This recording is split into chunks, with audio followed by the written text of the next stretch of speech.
আসসালামু আলাইকুম ওয়া রাহমাতুল্লাহি ওয়া বারাকাতুহু। কেমন আছো তোমরা? আশা করছি খুব বেশি ভালো আছো। তো আজকের ক্লাসটি মূলত আমরা টেন্স সম্পর্কে নিয়ে থাকবো।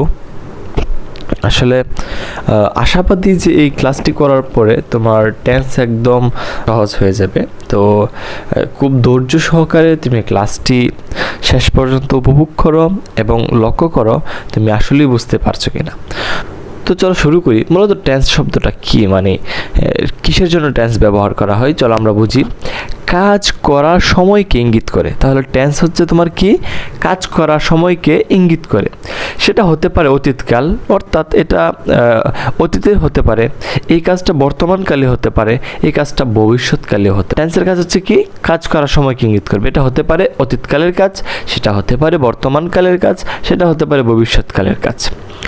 আচ্ছা, টেন্স প্রথমত হচ্ছে তিন প্রকার। প্রেজেন্ট টেন্স অর্থাৎ বর্তমানকাল, পাস্ট টেন্স অর্থাৎ অতীতকাল, ফিউচার টেন্স অর্থাৎ ভবিষ্যৎ। বর্তমানে করা বোঝায় তাহলে সেটার নাম হবে প্রেজেন্ট টেন্স। কোনো কাজ যদি অতীতের বোঝায় তাহলে সেটা হবে পাস্ট টেন্স, এবং কোনো কাজ যদি ভবিষ্যতের বোঝায় তাহলে সেটা হবে ফিউচার টেন্স। তাহলে শুধু এক নজর তোমরা খাতায় নোট করে ফেলো যে প্রথমত টেন্স হচ্ছে তিন প্রকার: present tense, past tense, future tense. Present tense, past tense, future tense. বর্তমানকাল, অতীতকাল, ভবিষ্যৎকাল বা ফিউচার টেন্স। আচ্ছা, এরপরে দেখো প্রতিটি টেন্স আবার চারটা করে বিভক্ত বা চার ভাগে বিভক্ত। অর্থাৎ প্রেজেন্ট টেন্সের চার ভাগ রয়েছে, পাস্ট টেন্সের চার ভাগ রয়েছে, ফিউচার টেন্সের চার ভাগ রয়েছে। তো এভাবে যদি মনে রাখতে না পারো তাহলে বলতে পারো যে প্রেজেন্ট টেন্সের চারটা সন্তান রয়েছে, পাস্ট টেন্সের চারটা সন্তান রয়েছে, ফিউচার টেন্সের চারটা সন্তান রয়েছে। তাহলে প্রেজেন্টের চার সন্তান, পাস্টের চার সন্তান, মূলত হচ্ছে 8 সন্তান, এবং ফিউচারের 4 সন্তান, এই 8 আর 4 হচ্ছে 12 সন্তান। তাহলে আমরা মূলত টেন্স কতগুলো পেলাম? 12 প্রকার টেন্স পেলাম। তো প্রতিটা সন্তানের বা প্রকারের নাম কি? ইনডিফিনিট। তাহলে আমরা যদি প্রেজেন্ট দিয়ে বলি তাহলে বলবো present indefinite, present continuous, present perfect, present perfect continuous. যদি ফার্স্ট দিয়ে বলি তাহলে first indefinite, first continuous, first perfect, first perfect continuous. Future দিয়ে বললে future indefinite, future continuous, future perfect, future perfect continuous.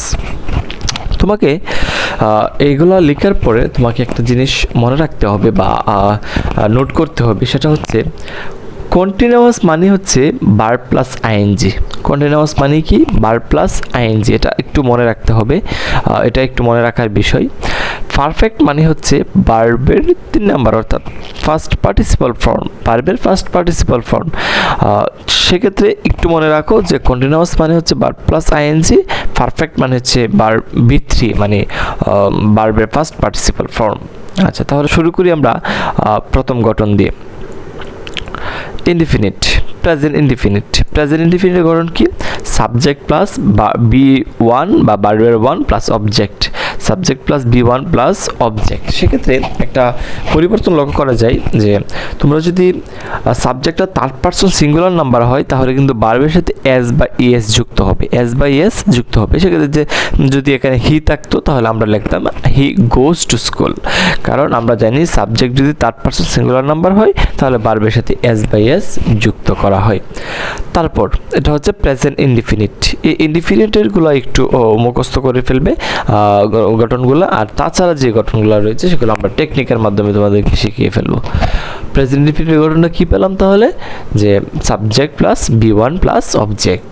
First ইনডিফিনিটের গঠন হচ্ছে subject plus B2 plus object, অর্থাৎ প্রেজেন্টের সময় B1 আর ফার্স্ট ইনডিফিনিটের সময় B2, শুধু এতটুকুই পরিবর্তন। যেমন এই যে গো এর B2 ফর্ম হচ্ছে ওয়েন্ট।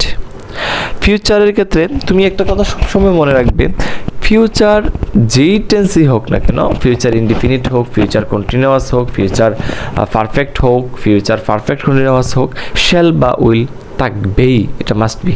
শ্যাল বা উইল থাকবেই, এটা 100% মাস্ট বি। মানে তাহলে শ্যাল বা উইল কীভাবে থাকবে? দেখো ফিউচার ইনডিফিনিটের ক্ষেত্রে শ্যাল বা উইলের পরে ভার্বের 1 নাম্বার ফর্ম হবে। কয় নাম্বার ফর্ম হবে? ভার্বের 1 নাম্বার ফর্ম হবে। তাহলে আমরা কি দিলাম? সাবজেক্ট, সাবজেক্ট দিলাম, শ্যাল বা উইল, আয়ের সাথে শ্যাল হয় তাই শ্যাল দিলাম। ভার্বের 1 নাম্বার, তাহলে ভার্বের 1 নাম্বার গো, গোটা হচ্ছে ভার্বের 1 নাম্বার ফর্ম। টু স্কুল একটা অবজেক্ট বা কমপ্লিমেন্ট। তাহলে আমরা এটা বুঝলাম যে ফিউচার গঠন ইনডিফিনিটের গঠনগুলো কি বুঝলাম, যে প্রেজেন্ট ইনডিফিনিটের ক্ষেত্রে subject plus verb plus object বা verb 1, ফার্স্ট ইনডিফিনিটের ক্ষেত্রে subject plus B2 plus object, future ইনডিফিনিটের ক্ষেত্রে সাবজেক্ট প্লাস শ্যাল বা উইল প্লাস B1 বা ভার্বের 1। তারপর আসো কন্টিনিউয়াস। আমরা জানি কন্টিনিউয়াস মানে হচ্ছে বার প্লাস আইএনজি। সেই বার প্লাস আইএনজি একটা রুলসের ভিতর দিয়ে চলে, সেটা হচ্ছে তার পূর্বে টু বি ভার্ব লাগবেই। কি ভার্ব? টু বি ভার্ব লাগবে। আমরা জানি টু বি ভার্ব হচ্ছে am, is, are, was, were, be, being, এগুলো হচ্ছে টু বি ভার্ব। তো বার প্লাস আইএনজি বসানোর পূর্বে টু বি ভার্ব হিসেবে প্রেজেন্টের সময় নেব আমরা এম, ইজ, আর। আর কন্টিনিউয়াসের জন্য বার প্লাস আইএনজি। আবারও লক্ষ্য করো, আমরা কন্টিনিউয়াসের জন্য বার প্লাস আইএনজি দিয়েছি, প্রেজেন্টের জন্য এম, ইজ, আর দিয়েছি। এর পূর্বে সাবজেক্ট, পরে অবজেক্ট বা এক্সটেনশন। আচ্ছা, যেমন আই সাবজেক্ট দিলাম, এম, ইজ, আর, আয়ের সাথে আমরা জানি এম বসে, তাই এম দিলাম, বার প্লাস আইএনজি, এই যে বার প্লাস আইএনজি দিলাম, তারপর টু প্লাস অবজেক্ট বা এক্সটেনশন। আচ্ছা, তাহলে প্রেজেন্ট কন্টিনিউয়াসের ক্ষেত্রে কি হবে? কন্টিনিউয়াসের জন্য বার প্লাস আইএনজি দেব, ফার্স্টের জন্য ওয়াজ বা ওয়ার দিব, কারণ আমরা জানি আইএনজি পূর্বে টু বি বার বসাতে হয়। তো সেই ক্ষেত্রে টু বি বার বসানোর ক্ষেত্রে ফার্স্টের জন্য আমরা ওয়াজ ওয়ার ব্যবহার করব, তাই কি ব্যবহার করেছি? ওয়াজ বা ওয়ার। দেখো সাবজেক্ট দিলাম, সাবজেক্টের সাথে আয়ের সাথে ওয়াজ বসবে, তাহলে ওয়াজ দিলাম, বার প্লাস আইএনজি দিলাম প্লাস এক্সটেনশন।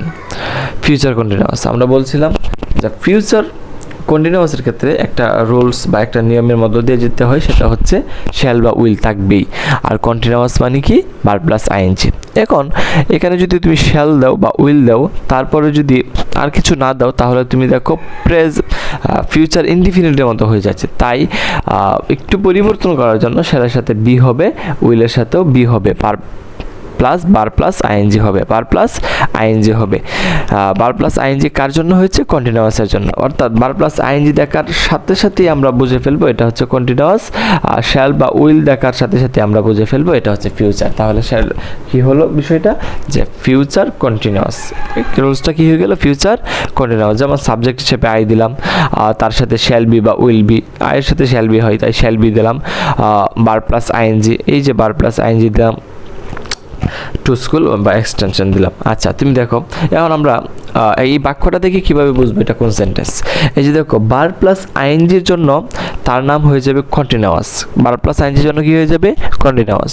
শ্যাল বি বা উইল বির জন্য এটার নাম হয়ে যাবে ফিউচার। তাহলে টেন্সটার নাম কি হলো? Future continuous tense. Future continuous tense. তোমার মূল ফোকাস থাকবে ভার্বের দিকে। এটা কিভাবে হলো? Future continuous tense. তারপর দেখো পারফেক্ট। আমরা বলছিলাম পারফেক্ট মানে হচ্ছে B3, মানে ফার্স্ট ভার্বের ফার্স্ট পার্টিসিপাল ফর্ম। তো সেক্ষেত্রে আমরা B3 একটা নিয়ম অনুসারে চলে, সেটা হচ্ছে তার পূর্বে টু হ্যাভ ভার্ব বসবে। আমরা জানি টু হ্যাভ ভার্ব তিনটি, হ্যাভ, হ্যাজ, হ্যাড। তো এই টু হ্যাভ ভার্ব থেকে আমরা প্রেজেন্টের সময় হ্যাভ এবং হ্যাজ ব্যবহার করব, পাস্টের সময় হ্যাড ব্যবহার করব। তাহলে পারফেক্টের জন্য B3, আবার মনে রেখো পারফেক্টের জন্য B3 আমরা ইতিপূর্বে কন্টিনিউয়াসের জন্য পড়েছি। কন্টিনিউয়াসের জন্য কি পড়েছি? Verb plus ING. পারফেক্টের জন্য হচ্ছে B3। প্রেজেন্ট হওয়ার জন্য এখানে হ্যাভ অথবা হ্যাজ থাকবে। তাহলে আমরা বুঝলাম পারফেক্টের জন্য B3, প্রেজেন্টের জন্য হ্যাভ অথবা হ্যাজ। যেমন I have gone to school, gone ভার্বের B3, আমরা B3 দেখে বুঝবো এটা পারফেক্ট, এবং হ্যাভ অথবা হ্যাজ থাকলে এটা বুঝিয়ে নেব এটা প্রেজেন্ট পারফেক্ট। তাহলে গঠনটা কিভাবে হলো? যে প্রেজেন্ট পারফেক্ট কিভাবে হলো? B3-র জন্য পারফেক্ট, হ্যাভ অথবা হ্যাজের জন্য প্রেজেন্ট। তাহলে টেন্সটার নাম কি হলো? Present perfect tense. ঠিক তেমনই ভাবে ফার্স্ট পারফেক্টও সেম, যে B3 হচ্ছে বা পারফেক্ট, হেড ফার্স্ট, তার মানে ফার্স্ট পারফেক্ট টেন্স, এটা হচ্ছে ফার্স্ট পারফেক্ট টেন্স। এর পূর্বে ছিল প্রেজেন্ট পারফেক্ট টেন্স, এটা ফার্স্ট পারফেক্ট টেন্স। এরপরে দেখো ফিউচার পারফেক্ট। B3-র জন্য পারফেক্ট, শ্যাল হ্যাভ বা উইল হ্যাভ এর জন্য ফিউচার। আমরা বলছিলাম শ্যাল অথবা উইল থাকবেই। হ্যাভ ভার্বের জন্য হ্যাভ ব্যবহার করা হয়েছে টু হ্যাভ ভার্বের জন্য। তাহলে B3-র জন্য পারফেক্ট, শ্যাল অথবা উইল হ্যাভ অথবা শ্যাল হ্যাভ এর জন্য ফিউচার, তাহলে টেন্সটার নাম কি হয়ে গেল? Future perfect. যেমন এই যে গন ভার্বের 3 নাম্বার ফর্ম অর্থাৎ ফার্স্ট পার্টিসিপল ফর্ম, তার মানে এটা পারফেক্ট। শ্যাল হ্যাভ বা উইল হ্যাভ এটা তার জন্য ফিউচার, তাহলে নাম কি হয়ে গেল? Future perfect tense. Future perfect tense কিভাবে হলো? বি3 জন্য perfect, shall have will have এর জন্য ফিউচার, তার মানে নাম কি হয়ে গেল? Future perfect tense. আশা করছি বুঝতে পারতেছো। এরপর আসো পারফেক্ট কন্টিনিউয়াস। আমরা জানি পারফেক্ট কন্টিনিউয়াস মানে ভার্ব প্লাস আইএনজি, পারফেক্ট মানে বি3। কন্টিনিউয়াস মানে ভার্ব প্লাস আইএনজি, পারফেক্ট মানে বি3। তো একটা ভার্বের সাথে ভার্বের 3 নাম্বার ফর্মের সাথে কখনো আইএনজি যুক্ত করা যায় না। অর্থাৎ তুমি একটা কথা মনে রেখো, ভার্বের সাথে যাই যুক্ত করো না কেন ভার্বের 1 নাম্বারের সাথে যোগ করতে হবে, অর্থাৎ বেস ফর্মের সাথে যোগ করতে হবে। তাহলে এটার কিভাবে মানে নিয়মটা আমরা ফলো করব? দেখো, কন্টিনিউয়াসের জন্য ভার্ব প্লাস আইএনজি দিয়েছি, কন্টিনিউয়াসের জন্য ভার্ব প্লাস আইএনজি দিয়েছি। এই পারফেক্ট মানে আমরা জানি বি3 মানে ভার্বের 3 নাম্বার ফর্ম। এই পারফেক্টের জন্য দেখো বিন ব্যবহার করেছি। কি ব্যবহার করেছি?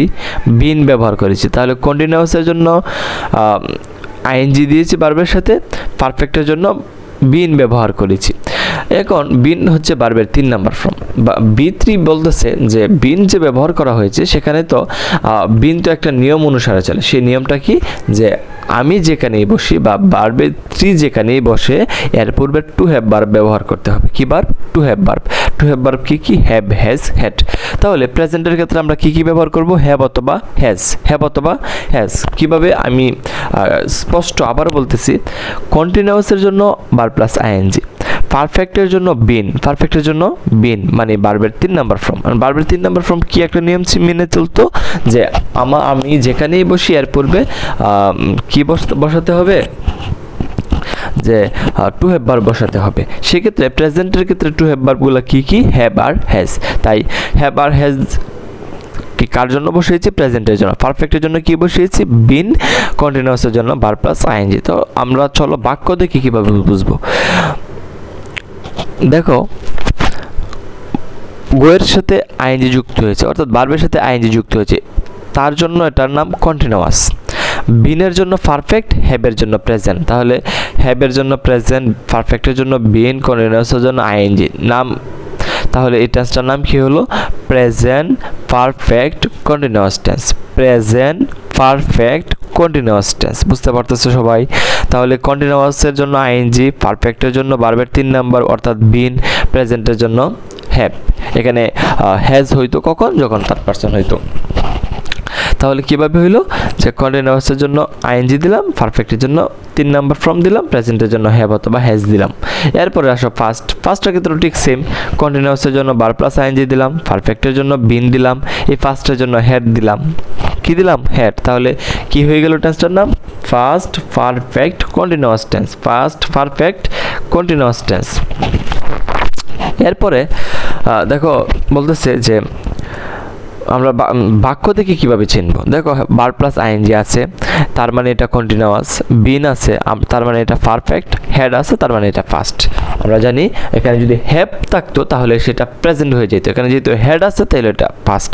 তাহলে টেন্সটার নাম কি হলো? First perfect continuous tense. First perfect continuous tense.